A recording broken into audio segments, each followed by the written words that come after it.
तो चलिए आज बात करते हैं एक ऐसी चीज की जो कॉम्पिटिटिव एग्जाम्स की तैयारी में किसी पहाड़ जैसी लगती है, वोकैबुलरी। लेकिन हम इस मुश्किल काम को एक दिलचस्प सफर में बदलने वाले हैं। अगर प्रतियोगी परीक्षाओं की तैयारी चल रही है तो ये समझना कि शब्दों पर महारत कैसे हासिल की जाए एक गेम चेंजर साबित हो सकता है। कॉम्पिटिटिव एग्जाम्स की तैयारी करने वाले जानते हैं सैकड़ों हजारों शब्द। ऐसा लगता है जैसे शब्दों का एक समंदर है जिसमें हम डूबते जा रहे हैं, है ना? ये एक बहुत ही आम चैलेंज है। लेकिन क्या हो अगर मैं कहूं कि ये रटना है ही नहीं। असल में ये तो कहानियों को खोजने जैसा है।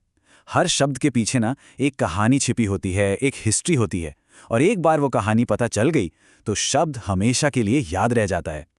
तो आज का हमारा मिशन यही है, शब्दों के पीछे की इन कहानियों को समझना और वोकैबुलरी सीखने का एक स्मार्टर तरीका खोजना। चलिए इस कोड को मिलके क्रैक करते हैं। तो सबसे पहले बात करते हैं मुहावरों की, इडियम्स की। पता है, जब किसी मुहावरे के पीछे की कहानी समझ आ जाती है ना, तो उसे भूलना लगभग नामुमकिन हो जाता है। जैसे ये वाला देखिए, कट द गॉर्डियन नॉट। इसका मतलब है किसी बहुत ही उलझी हुई कॉम्प्लेक्स प्रॉब्लम को एक झटके में डिसाइसिवली सॉल्व कर देना। पर ये आया कहां से? इसकी कहानी ना अलेक्जेंडर द ग्रेट से जुड़ी है।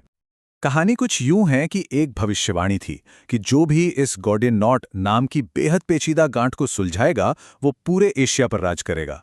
बड़े बड़ों ने कोशिश की पर सब फेल हो गए। फिर आए अलेक्जेंडर। उन्होंने गांठ को सुलझाने में वक्त बर्बाद नहीं किया, बस अपनी तलवार निकाली और एक ही झटके में उसे काट दिया।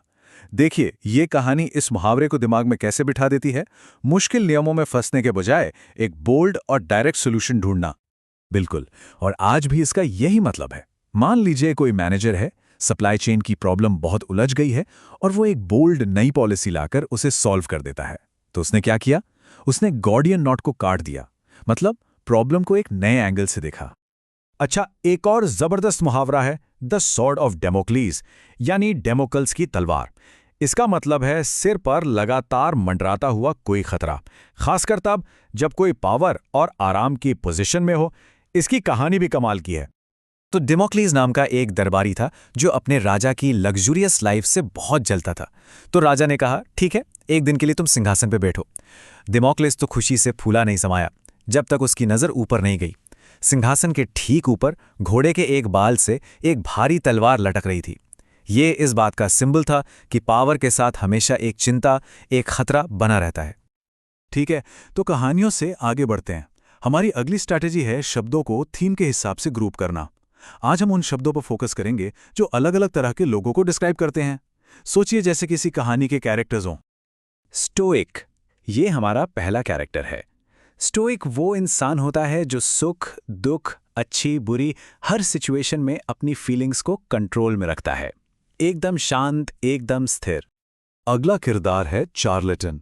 अब ये वो इंसान है जो एक्सपर्ट होने का ढोंग करता है, पर असल में उसे कुछ आता जाता नहीं। मतलब एक तरह का धोखेबाज, जैसे कोई नकली डॉक्टर हो। यहां एक बहुत बारीक सा फर्क समझना जरूरी है। एक चार्लेटन अपनी स्किल्स के बारे में झूठ बोलता है, जैसे वो डॉक्टर नहीं है पर डॉक्टर होने का नाटक कर रहा है। वहीं एक इम्पोस्टर अपनी पूरी आइडेंटिटी ही झूठी बताता है, जैसे कोई कहे कि वो किसी शाही खानदान का खोया हुआ वारिस है। एग्जाम्स में ना यही छोटे छोटे डिफरेंसेस आपको दूसरों से आगे ले जाते हैं। चलिए अब आते हैं सबसे प्रैक्टिकल हिस्से पर, सिनोनिम्स यानी समानार्थी शब्दों के सवालों से कैसे डील करें। यहां बात सिर्फ सही जवाब जानने की नहीं है, बल्कि सही जवाब तक पहुंचने के प्रोसेस की है। तो ये रहा एक सवाल। शब्द है परफिडियस। इसका मतलब होता है धोखेबाज या विश्वासघाती। अब जरा ऑप्शंस को देखिए और एक एग्जामिनर की तरह सोचिए। अब देखिए प्रोसेस कितना इंटरेस्टिंग है। ऑप्शंस पर नजर डालिए। ऑनेस्ट, फेथफुल, लॉयल, ये तीनों पॉजिटिव शब्द हैं और तीनों का मतलब लगभग एक जैसा ही है। वफादार, ईमानदार, ये तीनों परफिडियस के ऑपोजिट हैं, एंटोनिम्स हैं। तो अगर आपको परफिडियस का एग्जैक्ट मतलब नहीं भी पता, तो भी आप एलिमिनेशन से समझ सकते हैं कि एक ही ऑप्शन बचता है जो अलग है, ट्रेचरस, और वही सही जवाब है।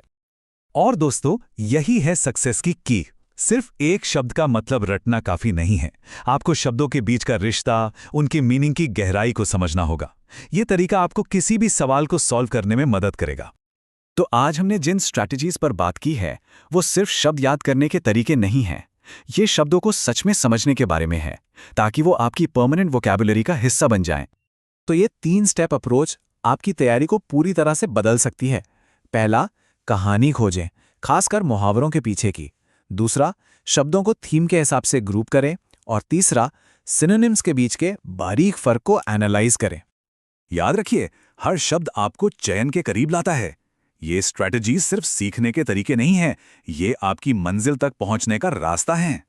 तो अब इस नई समझ के साथ एक सवाल, आज जो शब्द सीखे उनमें से कौन सा शब्द आज इस्तेमाल होने वाला है, किसी कॉन्वर्सेशन में, किसी आर्टिकल में, या बस अपने मन में? क्योंकि जब हम शब्दों को इस्तेमाल करते हैं ना, तभी वो असल में हमारे बनते हैं।